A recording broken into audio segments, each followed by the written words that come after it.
My name is Michael Wilburn. I'm originally from O'Brien, Texas. Great. And well, we're traveling the country and we're asking everyone one simple question. What do you think about Congress? I think Congress is very gridlocked, and I think they're not serving their purpose. I think the purpose of Congress is to represent the people and not just merely vote one way or the other based. Because they're supposed to look at and realize America is a diverse country, and there's diversity. That's why we each have our own representative. But as a body, going beyond each specific member voting how they want, they need to think what's best for the country, what's best for our interests. And I think that even when they're voting, which they don't really do anymore, that Congress only sees a short-term interest. I think they're also tasked with looking at the long-term interest. And I don't see, like I said, I don't think Congress is serving their mission of serving the American interest in the sense they're not thinking about us as a whole, America as a whole, and what's best for us going forward. We've traveled the country, and we were in Des Moines, and we talked to some students there, and they seem to say that they're looking for like a specific national candidate that they think is going to take a while before they really feel like they're going to be enthused and engaged. Do you find that that's the case with the student population here at SMU? Well, I think they're very short-sighted because I think they're excited about presidential prospects and then now the gubernatorial prospects with Wendy now. So I think they have one or two candidates they identify with, but they don't really seem interested down the ballot. So I think it's important to have like leadership that enthuses you, but if you have but if you're only really one-trick pony, then what good is it going to do? Yes, I like president, but the amount of influence the president has over you and over policy decisions is limited. So I think it's important, and I think that at least at SMU they're excited, especially about Wendy, but they're not so much seeing the broader picture. They see one good candidate for one big glamorous race.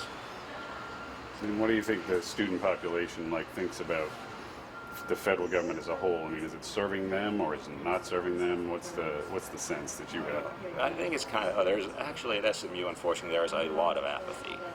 I think even more so, most people say young people are apathetic. I think as compared to a normal college campus, I think it's even more apathetic than most, or some.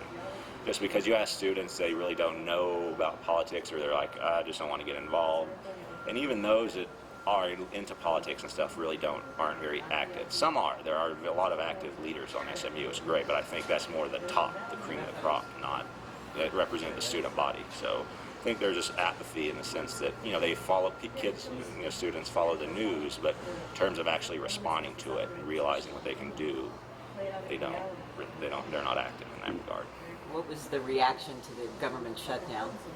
It's mixed. It's because, I think it's mainly more of a joking atmosphere with some. They're like, I guess that's the Jon Stewart generation. Something happens that's never happened before, you make jokes about it. And there are some legitimate concerns, though.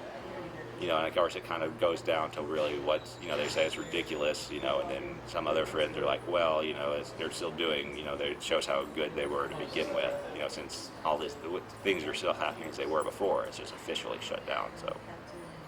I think some people grasp the seriousness, others don't, but I don't think here's a big issue, here's how we solve it. It's that even if they grasp the seriousness of it, they don't really see a solution, or it's a solution they favor, wanting less government. So they're saying, well, it's shut down, so it's kind of, just is another dividing point, the shutdown itself. And just, I think it's also harmful, like I said, wanting to go into government work, public service, actually do something for the community as a whole. Through public sector, and I think it diminishes that greatly, the shutdown, just because it delegitimizes our government greatly and just gridlock. And even if the government were to start functioning and work as normal, people just don't respect it as much as they should. And like I said, it's because Congress's lack of serving a broader interest, a greater purpose. It's not there today. And wanting to go in the government, wanting to serve a greater purpose, it makes me seem like I'm naive or just don't get it, because they're like, oh, nothing's happening, don't you see how bad it is, or you can't do anything, why don't you just do this? And it just kind of undercuts what I see as important, and so it's not very dims my prospects in that regard. Do you find whether you or other people might be interested in actually running for office yourself?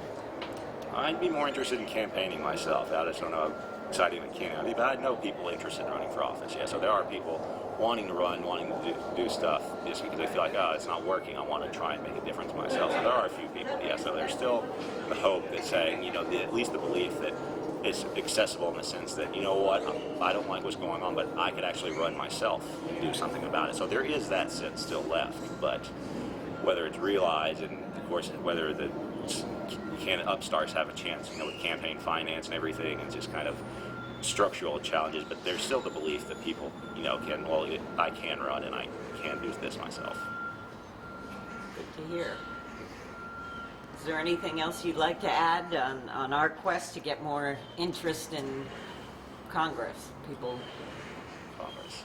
Well, like I said, I think it's just, don't be afraid to, especially in this day and age, it's easy to contact your congressman. I do it a lot, even though I'm not at home, but there's a bill coming up I feel strongly about, and I think there are listservs that help. If there's an issue, I'm like, hey, vote for this, or just, give them feedback from time to time how they're doing, or I disagree with this, or, oh, you voted on this, and thank you. So don't be afraid. Even the email may not seem very personal. It's the means of communication. So I think we don't realize how easy it is to contact our congressman these days. So, and I think that's one thing we definitely just don't be afraid to do that.